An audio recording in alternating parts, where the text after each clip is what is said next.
I asked, so who is best at helping friends and hurting enemies when someone is sick? The doctor, Polemarchus said.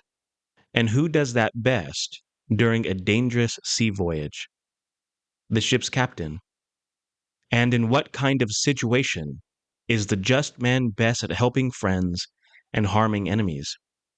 Polemarchus replied, in war, by fighting enemies and making alliances with friends.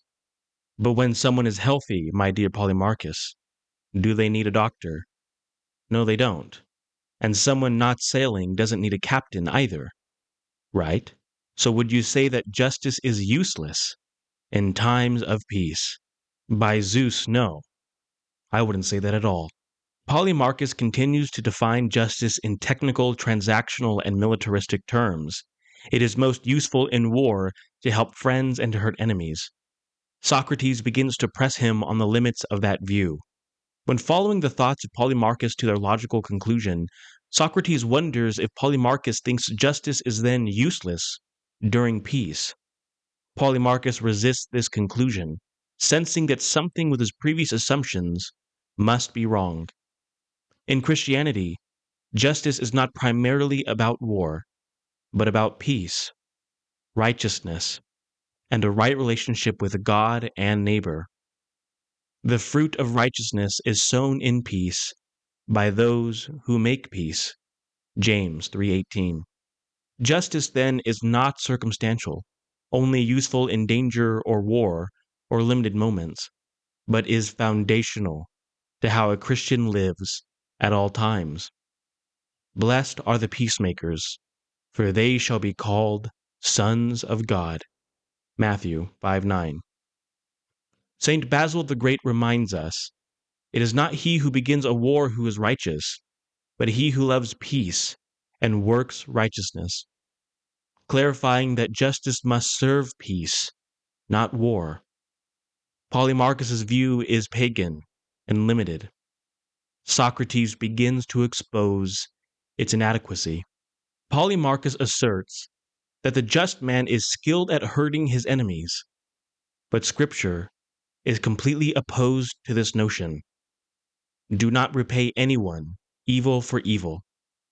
If your enemy is hungry, feed him. If he is thirsty, give him something to drink.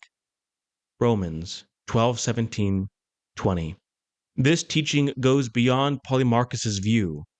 The true Christian is to imitate Christ, who forgave his enemies as he gave up his spirit on the cross. Father, forgive them, for they know not what they do. Luke 23:34.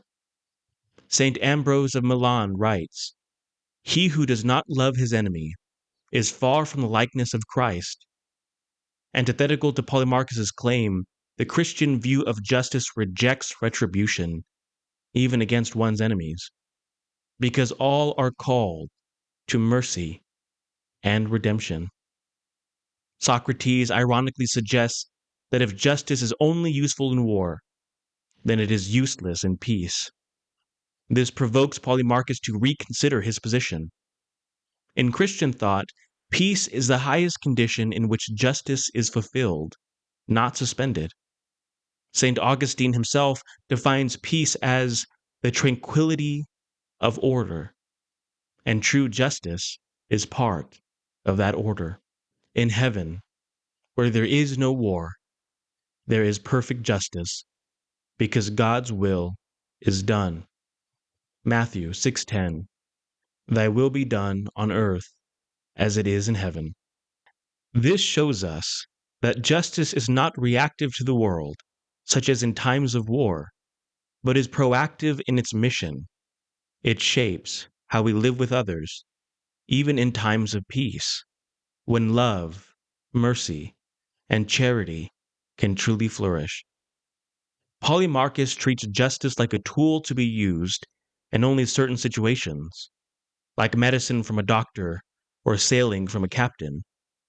But for the Christian, justice is a habit of the soul, a virtue always needed. St. Thomas Aquinas writes, justice is a habit whereby a man renders to each one his due by a constant and perpetual will. Justice is not for convenient times or special roles, but for all Christians at all times. It governs how we treat others in peace and in conflict, always in the light of Christ.